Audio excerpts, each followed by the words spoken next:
আসসালামু আলাইকুম সবাইকে। আজকের এই ভিডিওতে আমরা আলোচনা করব অর্থনীতি সাবজেক্ট রিভিউ নিয়ে।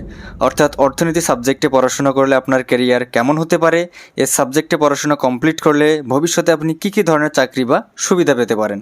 তো শুরুতেই জেনে নিব কোন গ্রুপের স্টুডেন্ট অর্থনীতি সাবজেক্টে পড়তে পারবে। আসলে সাবজেক্ট হিসেবে অর্থনীতি আর্টসের হলেও সায়েন্স, আর্টস, কমার্স তিনটি গ্রুপের স্টুডেন্টেই এই সাবজেক্ট পড়তে পারে। কারণ সাবজেক্ট হিসেবে অর্থনীতির পরিধি অনেক বড়।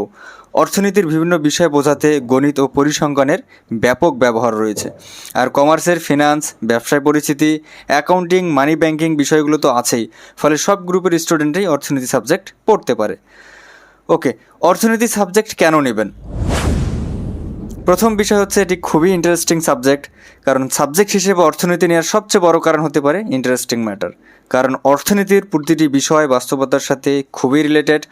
অর্থনীতি সম্পর্কিত বিভিন্ন বিষয় তত্ত্বের মাধ্যমে, জ্যামিতিক বিশ্লেষণে, গাণিতিক বিশ্লেষণে বাস্তবতার আঙ্গিকে এমনভাবে ফুটিয়ে তোলা হয় যে স্টুডেন্টদের পড়ার সময় এটি উপভোগ করতে পারে। দ্বিতীয়ত, হাই ক্যাটাগরি জব। চাকরির বাজারে সবসময় অর্থনীতি সাবজেক্ট হিসেবে খুবই ডিমান্ডেবল। দেশ বিদেশের বিভিন্ন আর্থিক প্রতিষ্ঠানে চাকরি পাওয়ার ক্ষেত্রে সাবজেক্ট হিসেবে অর্থনীতিকে অগ্রাধিকার দেওয়া হয়।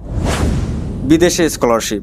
বিদেশের বিভিন্ন ইউনিভার্সিটিগুলোতে স্কলারশিপ দেওয়ার ক্ষেত্রে বাংলাদেশ থেকে যে সাবজেক্টগুলো বিবেচনা করা হয়, সাবজেক্ট হিসেবে অর্থনীতি তার উপরের সারিতেই থাকে। ফলে ভবিষ্যতে যেসব স্টুডেন্টরা বিদেশে স্কলারশিপ নিয়ে পড়তে যেতে চান, তাদের জন্য অর্থনীতি সাবজেক্ট পড়া হবে বুদ্ধিমানের কাজ। এবার আসি মূল বিষয়ে, অর্থনীতি সাবজেক্ট নিয়ে পড়লে কি হওয়া যায়, কি চাকরি পাওয়া যায়। বর্তমান বিশ্ব চাকরির বাজারে অর্থনীতি সাবজেক্টকে স্পেশালি মূল্যায়ন করা হয়। আসুন জেনে নেওয়া যাক কোন ধরনের চাকরিগুলোতে সাবজেক্ট হিসেবে অর্থনীতিকে অগ্রাধিকার দেওয়া হয়। Bank job. যে কোনো ধরনের সরকারি, বেসরকারি ব্যাংক বা যে কোনো ব্যাংকিং সংস্থায় অর্থনীতি সাবজেক্টকে বেশ অগ্রাধিকার দেওয়া হয়। এরপরে রয়েছে বিসিএস। বিসিএসের দুটি মাধ্যমেই আপনি ক্যাডার হতে পারবেন। প্রথমটি হচ্ছে জেনারেল ক্যাডার, অর্থাৎ পুলিশ, প্রশাসন, পররাষ্ট্র, কর এগুলোর মাধ্যমে। দ্বিতীয়ত হচ্ছে শিক্ষা ক্যাডার। এরপরে রয়েছে ফিনান্সিয়াল কর্পোরেশনের চাকরি, সরকারের আর্থিক উপদেষ্টা, বাংলাদেশ ব্যাংকের governor, Bangladesh security and stock exchange হাউসে চাকরি, বিভিন্ন ইপিজেডে চাকরি, সরকারি বেসরকারি বিশ্ববিদ্যালয় ও কলেজের প্রভাষক, বাংলাদেশ ট্যাক্স অ্যান্ড ট্যারিফ কমিশনে চাকরি, বিভিন্ন ইন্টারন্যাশনাল কর্পোরেশনগুলোতে চাকরি, বিশেষ করে IMF, ওয়ার্ল্ড ব্যাংক। অর্থনীতিবিদ, পরিসংখ্যানবিদ, গবেষক এগুলো হতে পারবেন। বিভিন্ন মাল্টিন্যাশনাল কর্পোরেশনের হিসাবরক্ষক, বিভিন্ন এনজিওতে চাকরি, হোক দেশ কিংবা বিদেশ, বাংলাদেশ পরিসংখ্যান ব্যুরোতে চাকরি।